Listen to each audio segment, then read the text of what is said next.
Okay, I'm back. This video is going to be about Black relationships. Before I start, I'd like to remind you, if you could please uh, be sure and like and leave a comment if you can. I would really appreciate it. I really would like some feedback. Um, but as I'm starting to say, this is a video that's going to be about Black relationships. The question being, are Black relationships unique compared to relationships of any other race of people? Um, I'll start this off by saying, if you want to know what my expertise is, no, I don't have any credentials as far as marriage counseling or anything like that. But what I do have is a lifetime of relationship experience.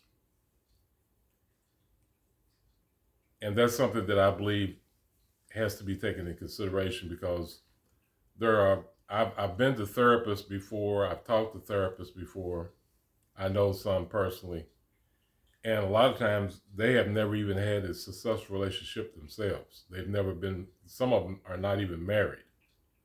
So if you take in consideration that someone has a training in a certain field, and they may have all the professional training and education, but if they haven't done it in real life, in a real life scenario, that's not quite the same thing.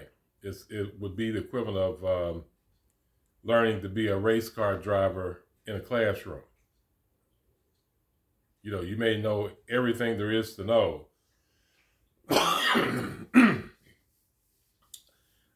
as far as what you're supposed to do theoretically in certain scenarios in a race car. But until you've actually been in the race car and actually felt it, felt the speed, gone around the corners, felt the G-force, and until you've actually done it, that's not the same thing. And I have. And I've done it. I'm a 3-time vet. I've been married to both Black and white women.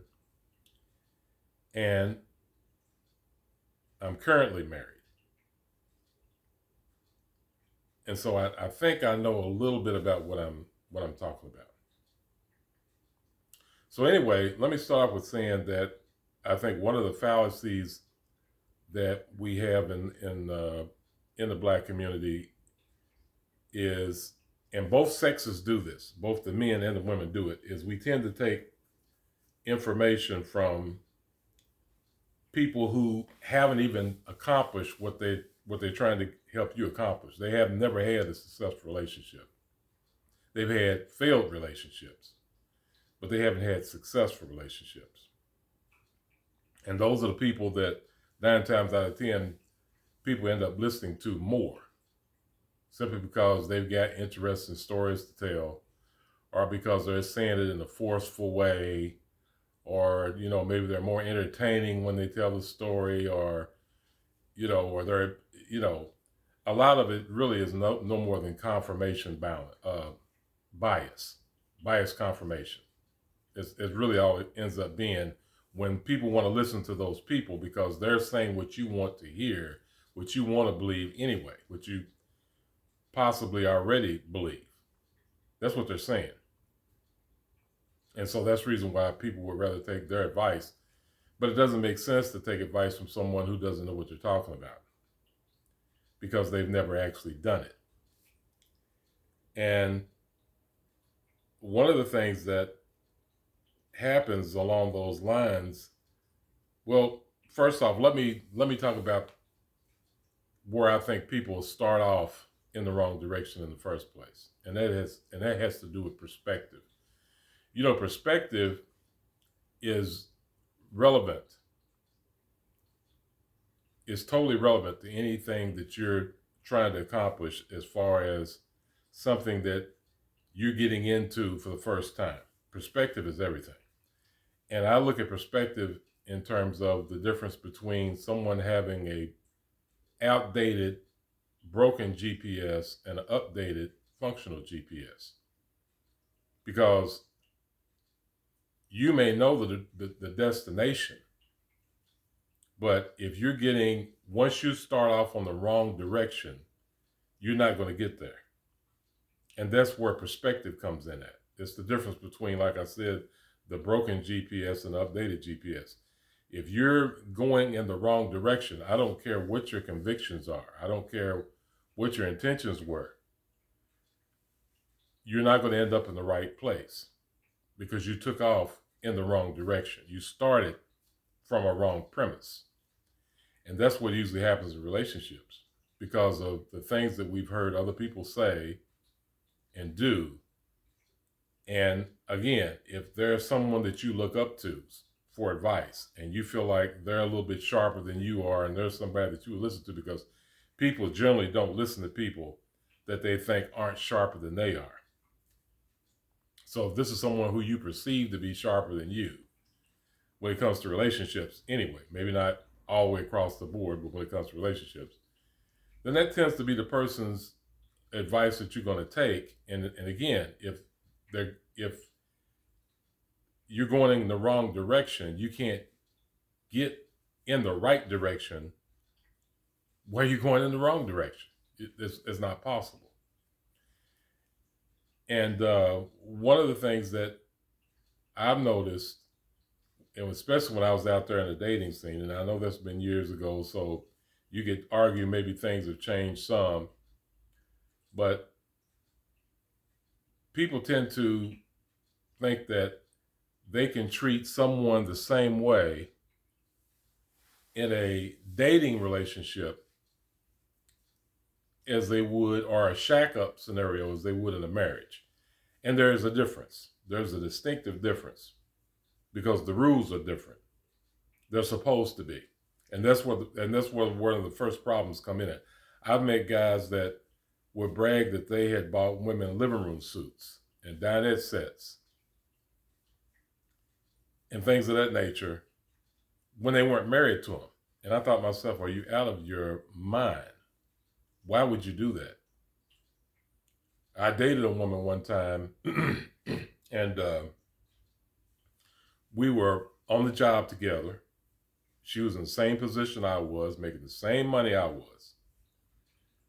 And the only difference was she had her daughter with her, obviously. You know, women usually have custody of their own kids. And I had a child, but I didn't have custody. That was the only difference. We both had children out of wedlock. She had custody of hers. I didn't have custody of mine, which meant I was paying child support. If anything, she was receiving it. And we went to the store one day and she's like, no, I'm getting ahead of myself. One day we're talking and she's talking about she wanted to upgrade her dinette set. Wasn't like she didn't have one, but like it was broken down, but she wanted to upgrade it. And she wanted to know what I was going to put in on it. And I said, okay, so if we break up, do I get a chair? I mean, why? Why would I do that? I don't live there. That's not where I live. And that's what I'm talking about, how the rules in relationships are skewed when you start off in the wrong direction to begin with. We were just messing around. We weren't engaged. You know, like I said, we worked together. One thing led to another. And all of a sudden we started having sex. And obviously that's not a marriage scenario. So I have absolutely no rights whatsoever. So if we broke up, she just gets to keep the dinette set. I basically bought her a dinette set for her and whoever else is coming along after me to enjoy, to sit in, or kids or whatever, other people. But I don't get anything. That makes absolutely no sense. And that's one of the reasons why when couples break up, a lot of times things get violent because the man knows that. And now he's mad because, okay, now you don't want me, but my stuff is in your house. So now we got to fight over that. That's just unnecessary conflict. You know, if everything is in your house is yours to begin with, I don't have to worry about it. I have to take something with me when I leave, or I'm getting abused or used some kind of way, or some other man is going to enjoy it. If it's yours to begin with, I had no say so over it in the first place. So I'm not even going to go there. That's how I do that. Now, people can do what they choose. That's how I play that. And I never had that issue. But that's just a small example.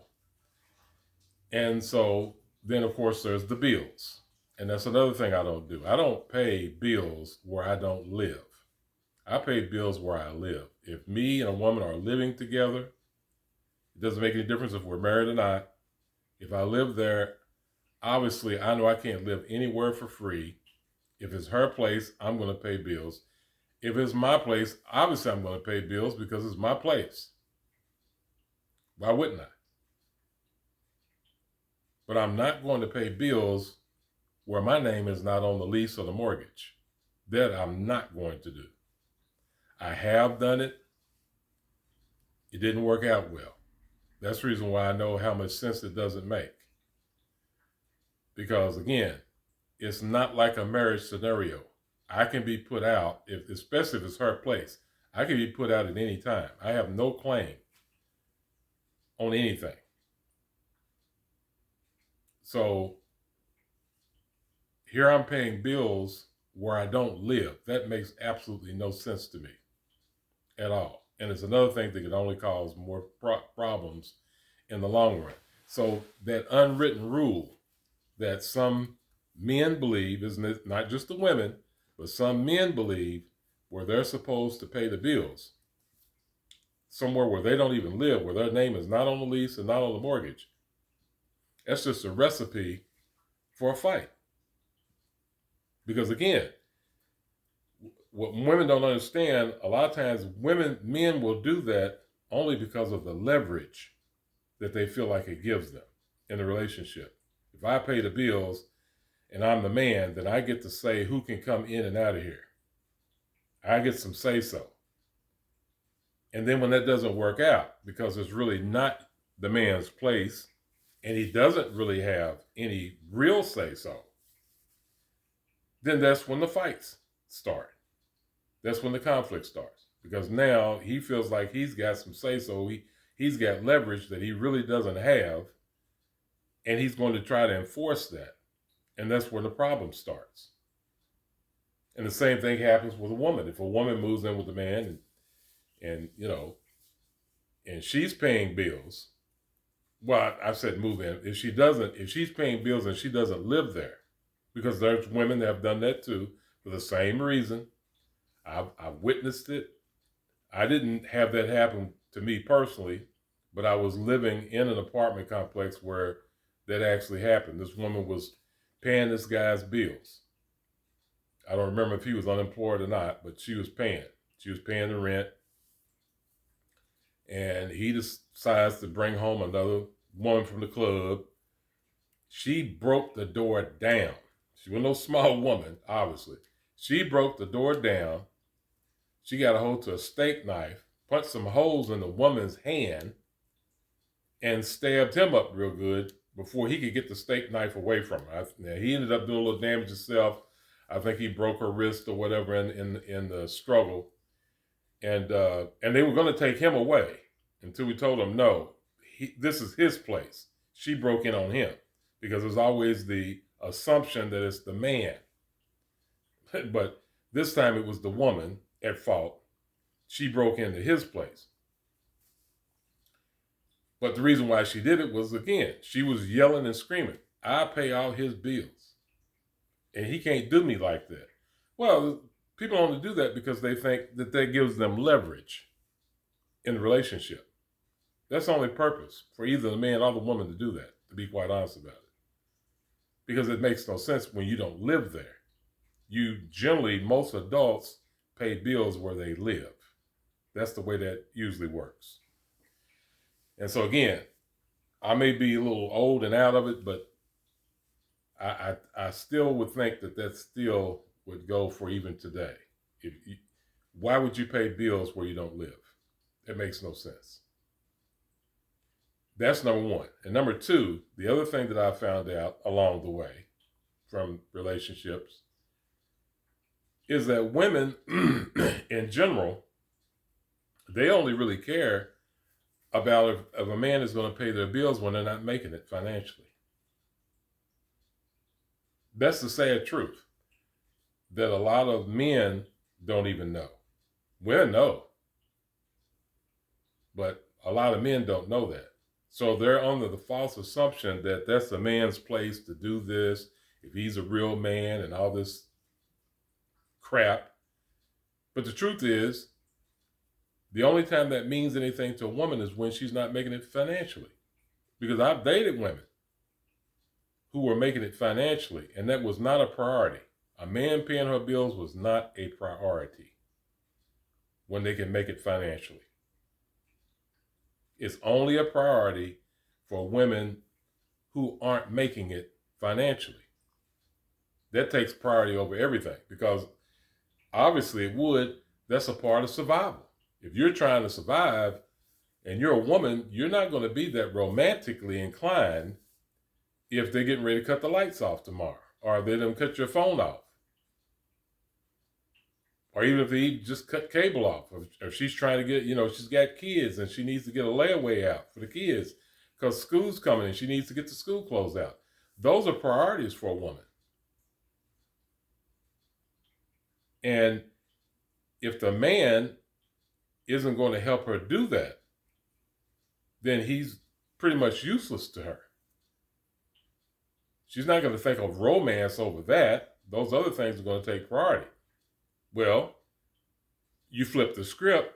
If the woman is more than able to take care of herself, she can pay all the bills. She shouldn't have any problem getting the kids' school clothes if she's got a kid.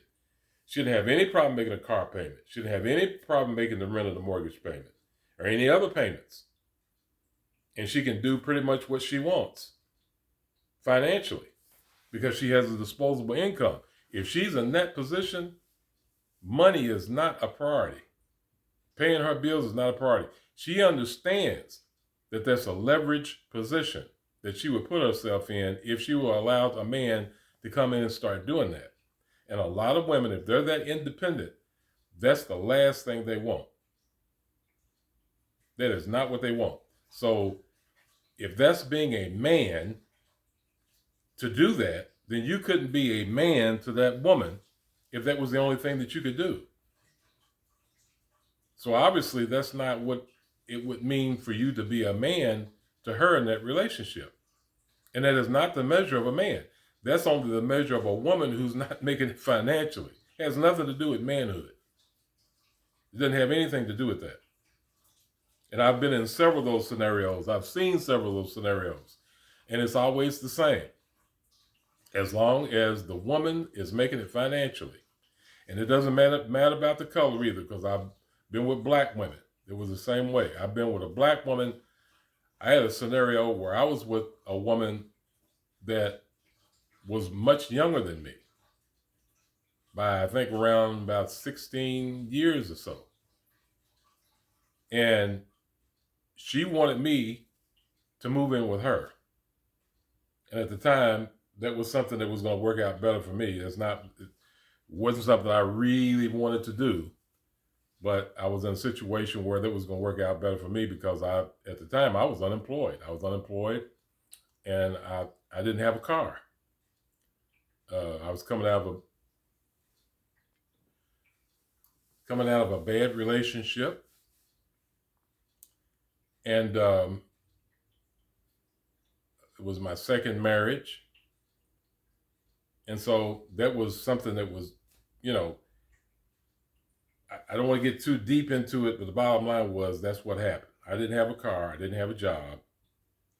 And this younger woman was going to let me move in with her. And that's another thing, too, that a lot of men don't know, that women will have a man. They will date a man and be with a man based on his potential. It's not always that you have to be there in a certain position. Women will deal with a man based on potential. And that's what was happening in this situation. And so anyway, she didn't care. Long story short was she didn't care. She didn't care that I didn't have a job. She didn't care that I didn't even have a car. Matter of fact, she told me, she said, wait until my grandmother gets my car fixed and then you can move in. So she had total support. Her grandmother, her mother, and her father, even though her mother and father was divorced. She had total support. And they weren't hurting for that kind of money. So that was not a priority for her. She didn't care that I couldn't do anything as far as with the bills. That didn't matter to her. And it really blew my mind when I first met her father later on, because by this time we've been living together for a while. And I was really kind of, apprehensive about it. I'm like, how's this guy going to be? He knows I'm banging his young daughter. I'm an older man. I wasn't as old as he was, but I was still an older man. And how's he going to feel? The average, in my thinking, what I've always heard, the traditional type thinking, he's going to think I'm the scum of the earth. And when we met, I got a big grin and a hug and shaking my hand. How you doing? And I'm like, it just blew me away. I'm like, I don't believe this. Now the mother, I was already a little shocked about the mom being so upset, so accepting, but only kind of sort of, because she was dating an older man herself. So I kind of felt like she was the one that made that whole scenario with us more acceptable with her own lifestyle in her daughter's eyes, because that's what her mother was doing. But fathers are different. I didn't see this coming from the father. And later on down the road, I finally understood why. And the why was really more simple than I thought. It's because he knew that I was a stable, because by this time I was working. He knew that I was a stable man with decent family values that could be around his grandkids, because she did have kids. She had 3 kids from previous marriage. They could be around his grandkids, be with his daughter, and not be, and she would be better off than if she had somebody that was her age, but who was going to have his little thug buddies hanging around, all type of bad influences, probably going to do her all kind of different ways, because he's still young and still feeling himself a little bit. He knew that she was better off with me being a more stable-minded adult than she would have been with somebody her own age. He knew that. And that's number one. And number two, more importantly, and that was for him and the mother, I was taking her out of their pocket. Because now I'm taking care of her. Now I'm paying the bills. Now I'm doing stuff that, had I not come along, they would have still been doing, because, again, it's like I said about the grandmama getting the car fixed. That's the kind of stuff that they were doing. And so that's when I realized that things aren't always what they appear to be. When you only go by the traditional way of thinking, things can look a certain way, but not be anywhere near close to what the reality is. So that's for starters. And then also there's the thing to where men have the tendency to feel like that women owe them something a lot of times when it comes to sex. And that's something that I know I'm going to, a lot of men aren't going to appreciate me saying, but I don't really care. I've never believed that. And I've never practiced any of that in my life, because I think that's another thing that messes up relationships, because the way you start is going to be the way you finish. The things that you allow to be a priority are going to affect the rest of the relationship. And I've never believed that just because a woman, whether or not a woman is going to give me sex, has anything to do with what I'm going to do for her in relationship, or how I'm going to interact with her on any level. That doesn't have anything to do with it, especially in the beginning of the relationship when you're just meeting something. When a man is meeting a woman, that shouldn't be the first thing that the man thinks is, if I do A and B, then C should be sex. Because again, a lot of all that is no more than the man trying to have leverage over the woman in the relationship. Now, some women understand that and some women don't. But that's really all it is. And the women that understand that that's a leverage position, that's one of the reasons why they treat men the way they do. And so let me qualify that by saying, as far as it being a part of a dating ritual for the man to wine and dine a woman and spend money on her before they get to bed, and I know this is supposed to be the hookup generation where they say that they don't even do that so much anymore, but I hear that, but then you see all those videos where women are out in restaurants that don't want to eat because Cheesecake Factory isn't good. So there's got to still be some of that traditional stuff going on. Nothing is ever 100%. And so anyway, where that doesn't make sense is it's not necessary. And a lot of men don't even know that. They don't understand that if that was a requirement that a woman gave that man, that it was only because of the fact that the woman wasn't really interested in the man to begin with. On some level, he wasn't quite her type. That's the only reason why. And I know that for a fact. I've lived it. It's another one of those things I've lived. And I came across, most of what I came across was more by accident than on purpose. Some of it was on purpose. One of the things I did on purpose was when I was in the dating market long before I got married and settled down, I got tired of women always blaming, especially I'm not been in a white relationship where I'm the white guy and the woman's white too. I haven't been in that relationship, so I can't speak for them. But I know when it comes to in black relationships, black women tend to demonize black men's behavior and use that for an excuse for them to act ratchet. And I caught that. I've always been the type of person that can pick up patterns right away. And when I picked that pattern up, I started to fight back with that by making sure that I was never the first one to screw up, because that's all it ever takes is for the man to screw up one time. And the woman will try to hold that over their head. Well, I never would have did this if you hadn't done that. So I started making sure that I didn't do that. That I would, if I said I was going to show up, I showed up. If I said I was going to show up at a certain time, I showed up at a certain time. I kept my word about everything that I said I was going to do. And they would be the ones, because nobody's perfect, they would be the ones that would screw up first.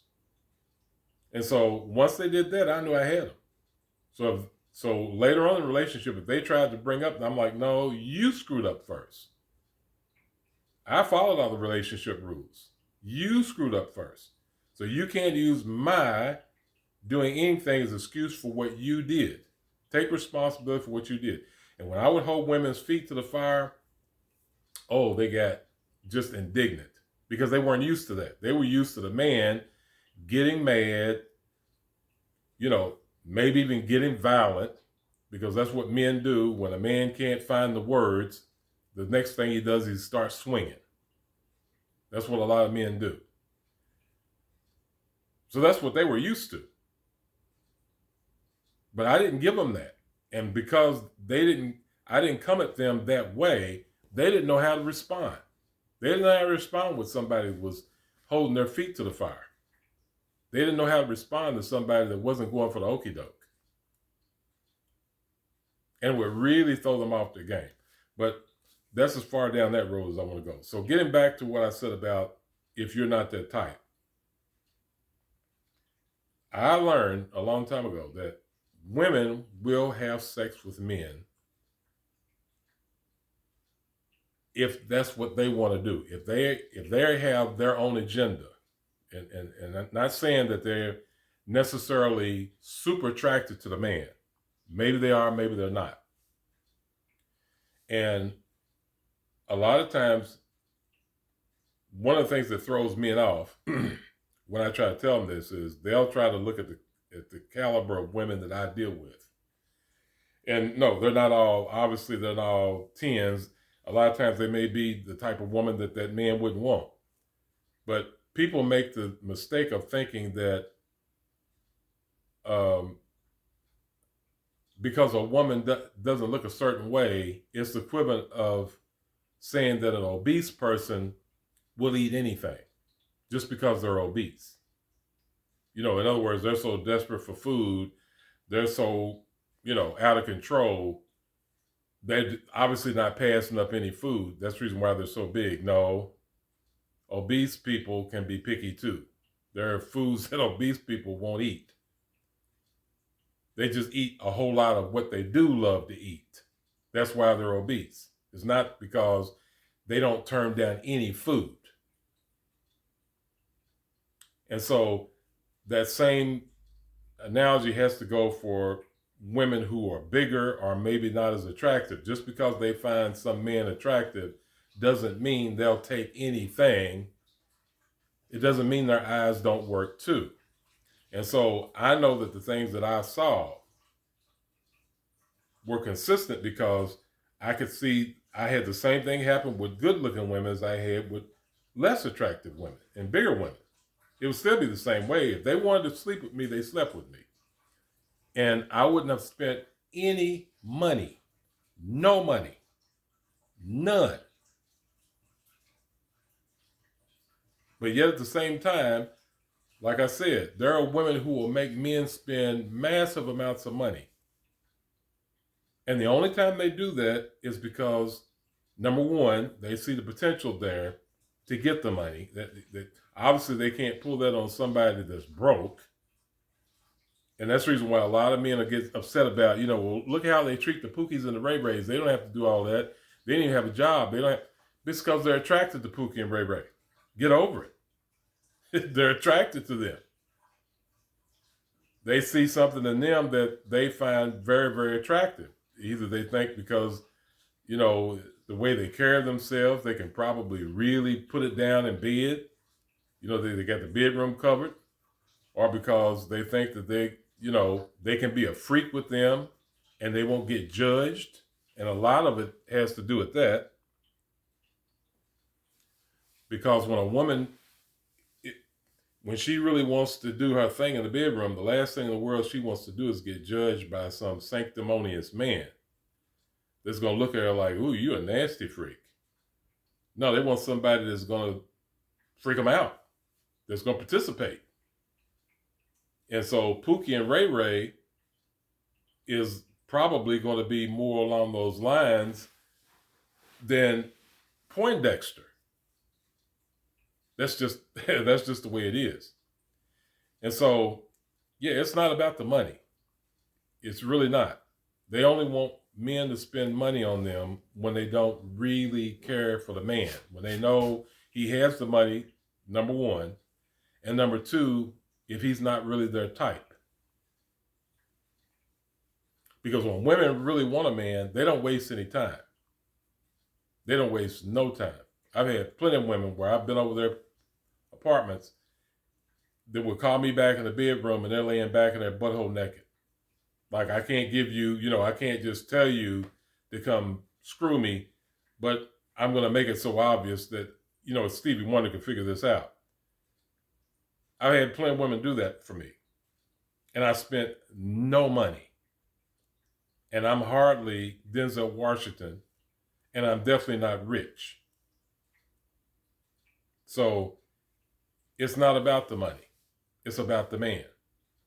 And a lot of men don't know that. Now, women know that, obviously, because they're the ones that's doing it. And they're pretending that that's not who they are for different reasons. Because again, and Kevin Samuels used to say it perfectly. Men, women control access to sex. Women control access to sex, and men control access to relationships. That's 100% true. I knew that long before I ever heard him say that. I had figured that out a long time ago. And I used to try to tell men that felt like that good-looking women had it made. That us men were just, we really was getting the short end of the stick if we weren't rich or whatever, because that's the only calling card that we had to really pull women, or a lot of swag. But, a good-looking woman, she can get any man she wants. No, that's not true, because men control access to relationships. Women can't get the man that they want any more than we can get the woman that we want, regardless of how good looking they are. All they can get is a lot of more offers by men they don't want. That's what they get. That's what they get over other women who aren't as attractive as they are. They get a lot more, opportunities. They get hit on a lot more if they're hot. But it doesn't translate into they can get the man they want, because if the man they want is married, they can't get it. If he's taken, they can't get it. If they can't find him, they can't get him. Just because they can get all these other men, that just means they're getting a whole lot of other men they don't want. And if you're a man, just imagine if you had a bunch of scallywags and booger bears that you didn't want coming at you all day long, but the one that you really want, you couldn't get your hands on. Imagine how frustrating that would be. That's what it is for attractive women. And a lot of men don't understand that. Just because they can get all the men chasing after them doesn't mean they can get the one they want. It's the one they want that makes the difference. Not all men. Yeah, some of them may love the attention. Most women love attention. But a lot of attractive women get tired of the attention. They really don't like it because they keep getting men in their face who they don't want. And so what they'll do out of frustration a lot of times is, when somebody isn't totally repugnant to them, but still isn't quite what they want, they're like, well, I'll date him, but he's got to spend X number of dollars on me first. As opposed to if somebody came along and it was somebody that they did want, they wouldn't have to spend any money. They wouldn't make them have to spend a dime. I literally had a woman that I knew for years. When we were both, I was in my first marriage and she was in her marriage, and we couldn't really be together then. And we were just like talking. And I met her probably, 10, 15 years later. By this time, she's divorced, I'm divorced. We started talking. Her shift ended. I took her home. She would not let me out the door. And it was so funny. She was like, oh, no, we can't do this, And I'm like, well, we don't have to do it. We got time. It's no big deal. And then she wouldn't let go. I'm like, well, what do you want to do? You want to go to the bedroom or what? Because she wanted me, she was used to Mr. Octopus. See, I didn't give that to her. She wanted me to be the one. So she could say, well, I didn't really want to do that, but, things happen. No, I left it all up on her on purpose, just for the hell of it. And she let me know, no, you're not leaving until you give it up. I couldn't leave until I gave it up. And I had spent no money, none. But she had an agenda. It wasn't because I was Denzel. She had an agenda. Come to find out later on that she was talking to a married guy. She wanted him to leave his wife. He wouldn't do it.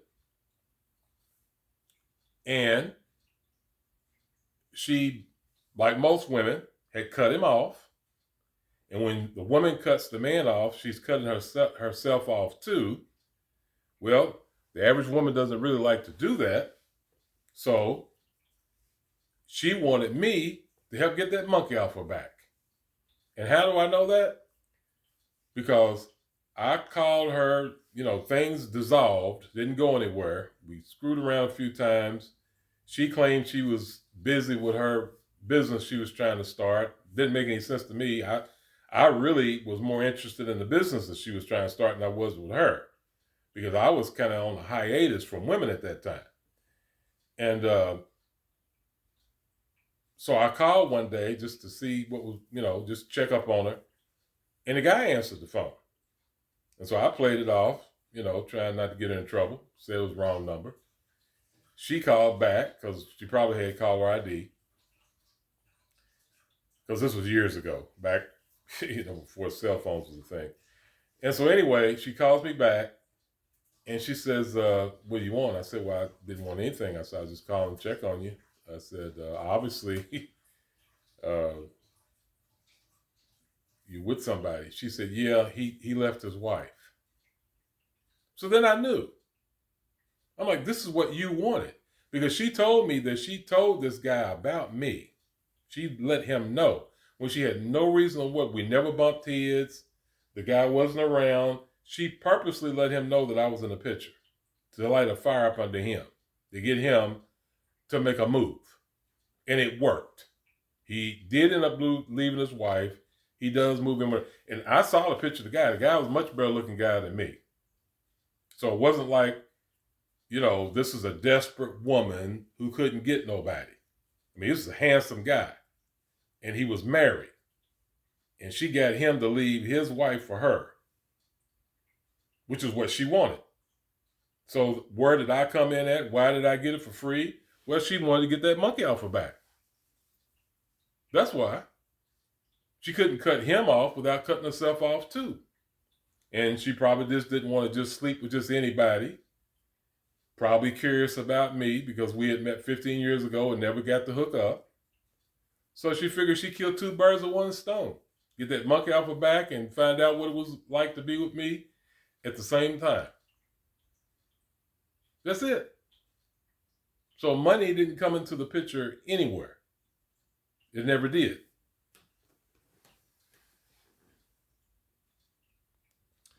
And so the way we judge one another in relationships has a lot to do with a lot of misconception and misinformation. Black men don't really know black women, and black women don't really know black men. That was one thing that Kevin Samuels brought out that he was brilliant at doing. That, a lot of women they don't have a clue, first off, of what it would take to have a man that would take care of them the way they want to be taken care of. That was something that I discovered long before I ever heard of Kevin Samuels. Because I'd seen it. I'd seen enough of it to know that. And like I said, I've always picked up on patterns real good. And I knew that, from dealing with different women, that they wouldn't have a clue as to how to really be the type of woman that they needed to be for the kind of man that they thought they wanted, because they wanted to be taken care of so much. And they didn't have a clue. And so, as we saw on Kevin Samuels' show, they end up bitter and blaming men when the reality is they themselves just simply didn't have a clue. They didn't. And men, many times, don't have a clue either. One of the things that men don't have a clue about is women wanting to dress a certain way and wear weaves and wigs and extensions and nails and all that. A lot of men, and that came up a lot in on Kevin Samuels' thing too.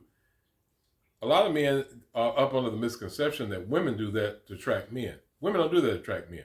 Now, most women, because he would cut women off when they would try to talk, so you never know what they were going to say. when he would attack him about stuff like that. But the average woman doesn't do that for that reason. They're not trying to attract men. They're competing with other women. That's why they do that. When women put all that stuff on, they're competing with other women for attention. Because when that woman walks in the room, they don't want all the men's attention to be on her. If they walk through that door, they want some attention too. They may accept the fact that they may not be able to steal it from that woman if she's more attractive than they are. But they definitely don't want it to be to where they'll be invisible. And so if they feel like if that woman is getting attention and she looks that way, if they dress that way, they can get attention too. It's about the attention that they want and the competition that they see themselves having with the other woman.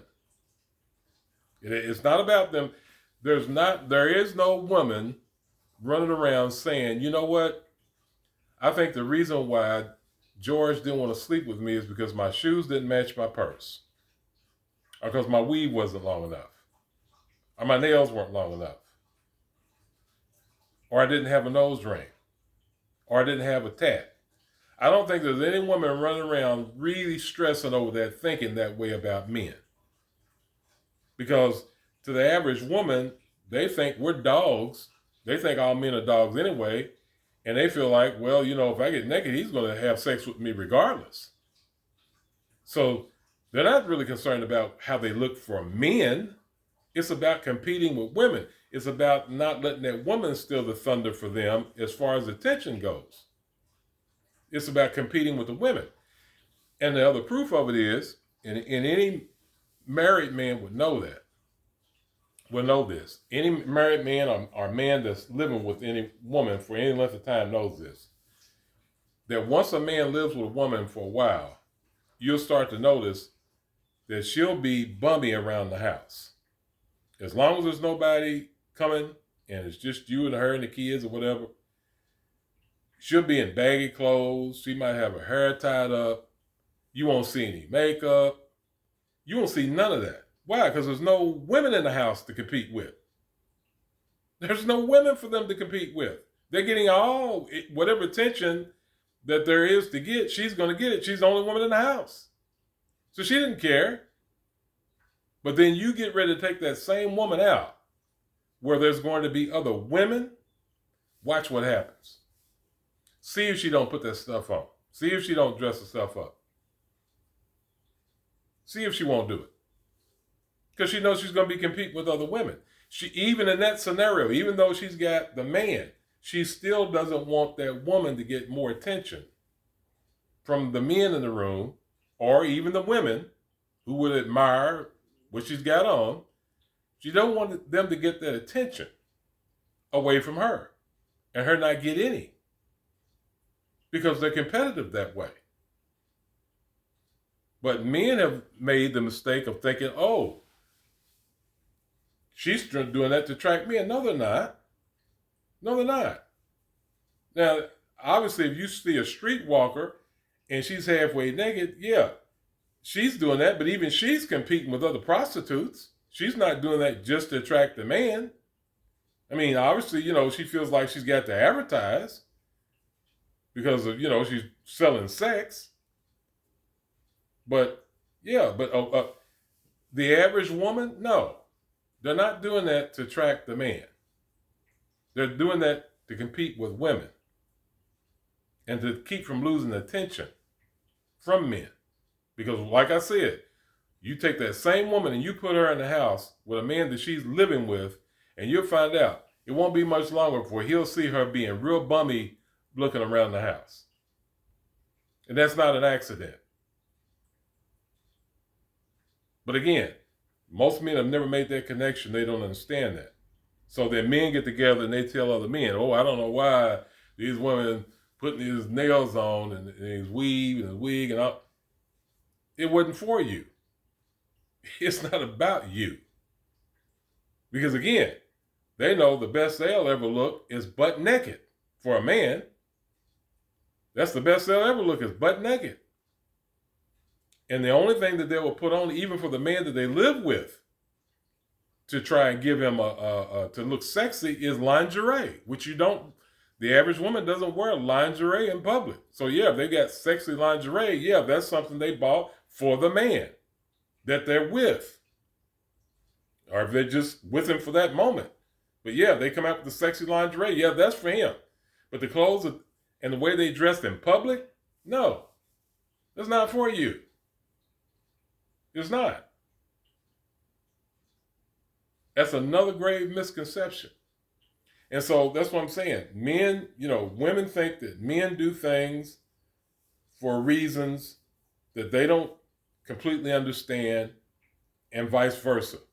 And that causes relationships in this case, since I'm talking about black relationships, that's what causes a lot of things to go south in relationships. Because again, if you're starting off with the wrong premise, it's all about that perspective, then you're going to end up in the wrong place before it's all over, because you can't start off on the wrong road and end up in the right destination. That's not, and if you do, you're going to take an awfully long way to get there. Not saying that you can't, but if you do, you're going to take an awfully long way to get there. An awfully long way, and probably a lot more expense than if you understand exactly which way to go, because your perspective is in line. And so that's kind of the reason why I'm making this video, is because I want to make that course correction for a lot of people. Like I said, there's a lot of misconception. I can't speak so much from the woman's standpoint because I'm not a woman. So a woman could do a better job of that. But I'm speaking more from a man's perspective. I'm telling you, a lot of things that men believe about relationships just aren't true. So the answer to, are black relationships unique? Yes, they are, but they're not. They are only to the degree that there are so many misconceptions and misinformation about one another. Other than that, relationships are relationships. They either work or they don't. As usual, I could go a lot further with that, but